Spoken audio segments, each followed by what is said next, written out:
ইল্লাল্লাহু মুহাম্মাদুর রাসূলুল্লাহ সাল্লাল্লাহু আলাইহি ওয়াসাল্লাম। সকলে বলি আলহামদুলিল্লাহ, আওয়াজে বলি আলহামদুলিল্লাহ, মহব্বতে বলি আল্লাহু আকবার, আওয়াজে বলি আল্লাহু আকবার। আজকের মাহফিলে এলাকার মাসি খুশি না বাজার? আলহামদুলিল্লাহ। আসলে এই মোকামিয়া বাইদ্যশরীরটা আমি মসজিদ, আগে তো আপনাদের পুরান মসজিদ ছিল, এখন তো নতুন মসজিদ, অনেক সুন্দর মসজিদ হয়েছে।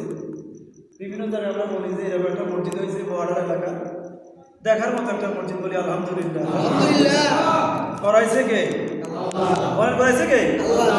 নাকি আপনারা শক্তি করছে? সাহায্য করছে কে? আল্লাহ পাকের অশেষ মেহেরবানি, আপনাদের আন্তরিকতার কারণে অতি অল্প সময় আপনারা একটা সুন্দর একটা মসজিদ করছেন, বলি আলহামদুলিল্লাহ। দেখুন, এই মসজিদ শুধু করলে হবে না, মসজিদেরও তো একটা খাবার আছে, আছে কিনা? সব কিছুর খাবার আছে। এই যে আমরা আজকে মাহফিল করছি, এটাও একটা খাদ্য।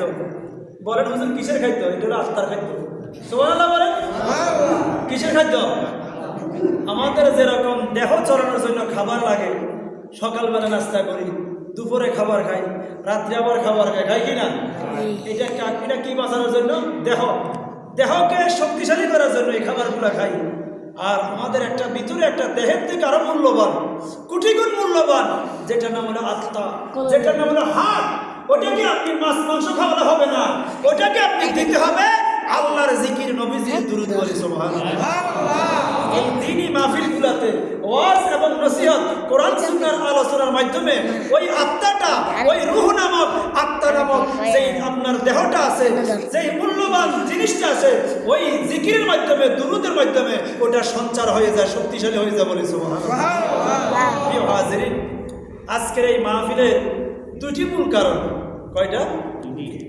একটা হলো পবিত্র মেরাজুন নবী সাল্লাল্লাহু, আরেকটা হলো আমাদের সবারই শ্রদ্ধেয়, সবার বরণ্য আলেমে দ্বীন, আসলে যিনি এই মসজিদের আপনাদের অনেক বছর খেদমত করছে কিনা? অনেক টাকা দিয়েছেন? টাকা পয়সা দিয়েছেন? বেশি না, কিরকম হাতিয়ে দিয়েছেন বলেন? হ্যাঁ, কোনো হাতিয়ার নাই, বিনা পয়সা আপনাদের সন্তান আপনাদের খেদমত করছে কিনা? চোখের পর চোখ। তো উনি যে আপনাদের সেবা করছে, আপনাদের উপর কোনো দায়িত্ব আছে কিনা? নাকি নাই?